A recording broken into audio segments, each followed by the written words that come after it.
Good morning India. दोस्तों नमस्कार। दोस्तों आज की मेरी ये कहानी किसी की ज़िंदगी की एक सच्ची दास्तान है जो मैं आप सबके सामने लेकर आई हूँ। तो ये कहानी आपको कैसी लगती है मुझे कमेंट बॉक्स पर कमेंट करना ना भूलना। और अगर वीडियो पसंद आए तो इस वीडियो को आप लाइक करने के साथ चैनल को सब्सक्राइब जरूर करें। चलो अब इस कहानी को शुरू करते हैं। दोस्तों इस कहानी को शुरू करने से पहले एक आखिरी बार, इस कहानी को सुनते वक्त ईयरफोन या फिर हेडफोन का उपयोग करें। इससे इस कहानी की ऑडियो क्वालिटी आपको पसंद आएगी जब आपके कानों तक पहुंचेगी। चलो अब इस कहानी को शुरू करते हैं। दोस्तों ये कहानी हर्ष की है।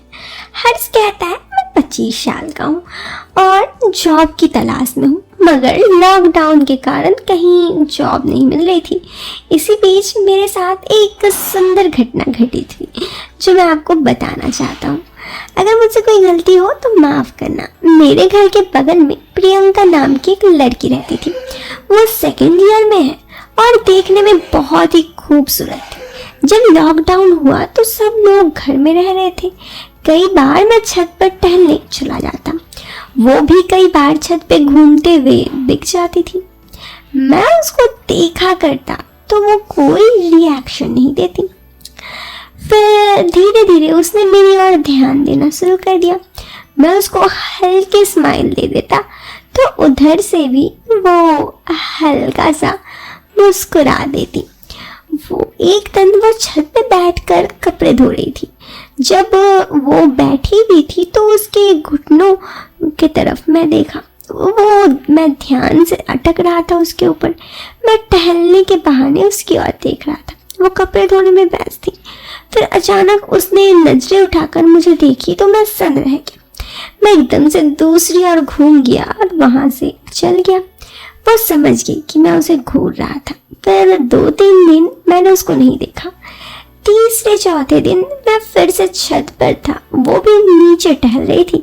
दरअसल उसकी छत हमारी छत से 1 मंजिल नीचे थी।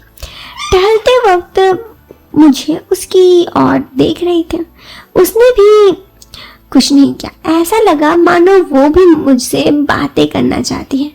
उसी दिन मैंने महसूस किया कि शायद वो भी कुछ चाहती है। फिर ऐसे ही हमारी हाय हेलो होने लगी। कुछ दिन बस 2-4 बातें हुई। मैं अब जल्दी से उसको पटाना चाहता था। फिर मैंने हिम्मत करके एक दिन बात छेड़ी। स्टडी हो रही है तुम्हारी क्या ऑनलाइन? वो बोली हाँ, लेकिन कुछ समझ में नहीं आता खास। मैंने कहा क्यों? तो वो बोली मेरी साइंस थोड़ी वीक है, बायोलॉजी तो सिर के ऊपर से चला जाता है।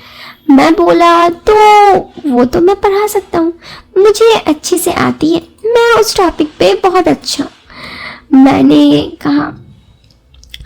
उसने खुश होकर बोला सच? तो फिर कब से शुरू करोगे बताओ? मैंने कहा जब तुम कहो। वो बोली ठीक है, मैं मॉम से बात करके बताती हूँ। मैंने कहा ओके, पूछ लो। फिर 2 घंटे बाद प्रियंका की मॉम हमारे घर आई। वो मेरी मॉम से बात करने लगी। फिर उन्होंने मुझे बुलाया और बोला बेटा हर्ष, तुम शाम को आ सकते हो क्या?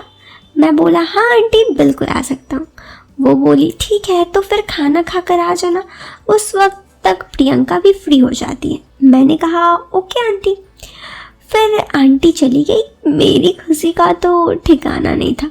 मैं बस शाम होने का इंतज़ार करने लगा। मैं 9 बजे उसके घर गया। हम दोनों को नीचे के एक अलग रूम दे दिया गया ताकि पढ़ाई में कोई बाधा ना आए।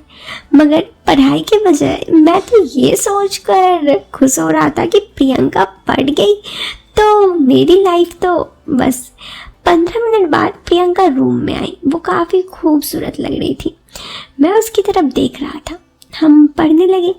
मेरी नज़र बार बार उसकी तरफ डाली थी। जीव विज्ञान में तो पता है बहुत सारी ऐसे कितना ज्ञान होता है, इसलिए किसी न किसी चैप्टर में कुछ न कुछ ऐसे टॉपिक आ ही रहे थे। मैं मानव प्रजनन के चैप्टर को इंतज़ार कर रहा था क्योंकि मैं उससे आराम से इस बारे में बात कर सकता था। इस तरह कुछ दिन निकल गए। अब प्रियंका के साथ मेरी काफ़ी हंसी मजाक होने लगी। बहाने बहाने से मैं उसे कुछ भी बोल देता या फिर उसे तरफ देखता तो वो मुस्कुराते रहते। फिर आखिरकार एक दिन वो चैप्टर आ गया। मैंने उसे समझाने के लिए बहुत अच्छे से बुक से पढ़ाया। ये सब बातें करते करते मेरी ध्यान उसके तरफ गया। वो भी मुझे देख रही थी। वो बोली, क्या होती है? मैंने कहा, बहुत कुछ। फिर तुम्हारे पास है, मैं कैसे बताऊं?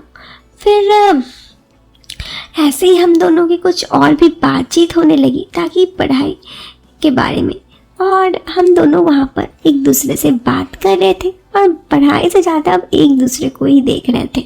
हम एक दूसरे में खोने ही वाले थे, तभी उसके घर पर कोई उस कमरे पे आ गया। मैं उस वक्त काफ़ी डर गया और पढ़ाई पे फोकस करने लगा।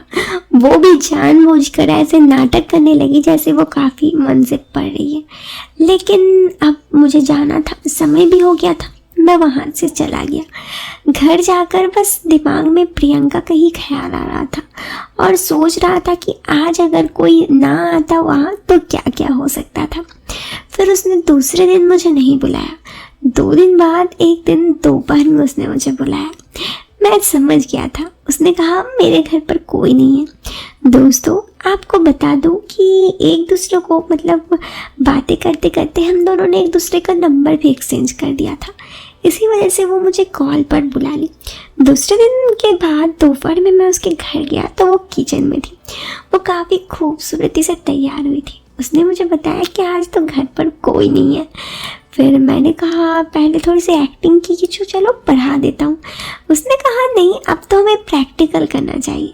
दोस्तों, उसके बातों पर अब ये साफ हो गया था कि वो क्या चाहती है।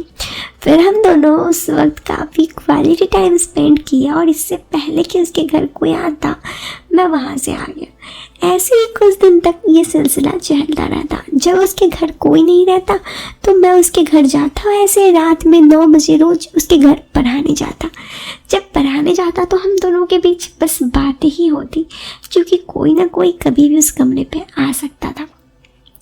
कुछ दिन ऐसे बीतने के बाद फिर लॉकडाउन ख़त्म हो गई और मेरे जॉब का कॉल आ गया। तो फिर मैं जॉब के लिए बाहर आ गया। लेकिन प्रियंका से तो बात हो रही थी। प्रियंका मुझे रोज़ कहती कि घर आओ घर आओ, लेकिन लॉकडाउन की वजह से बार बार आने जाने का भी कुछ प्रोग्राम बन ही नहीं रहा था। बहुत मुश्किल से 1 महीने बाद मैं घर गया और घर जाकर मुझे उससे मिलना था। लेकिन अब पढ़ाई के बहाने तो उससे मिल नहीं सकता था, क्योंकि अब मैं उसे पढ़ाना छोड़ दिया था। तो ऐसे ही बस छत पे जाकर कभी उसे देखता तो कभी वो मुझे देखती। लेकिन फिर एक दिन मौका मिल ही गया। 1-2 बार उसके घर कोई नहीं था, तब मैं उसके घर गया और उसके साथ काफ़ी क्वालिटी टाइम स्पेंड किया। फिर जॉब पर आ गया। अभी भी प्रियंका से मेरी बात तो होती है, लेकिन अब मौका ही नहीं मिल रहा उससे मिलने का। तो ये कहानी मेरी लाइफ की एक सच्ची घटना और ज़िंदगी की पहला प्यार का था, जो मैंने आप लोगों से शेयर किया। तो दोस्तों, हर्ष की कहानी तो यहाँ ख़त्म हो गई। तो अगर आपको ये क्यूट सी लव स्टोरी पसंद आई तो आप वीडियो को लाइक करने के साथ चैनल पर पहली बार आए हो तो चैनल को सब्सक्राइब कर देना। Till then, bye bye, take care, bye.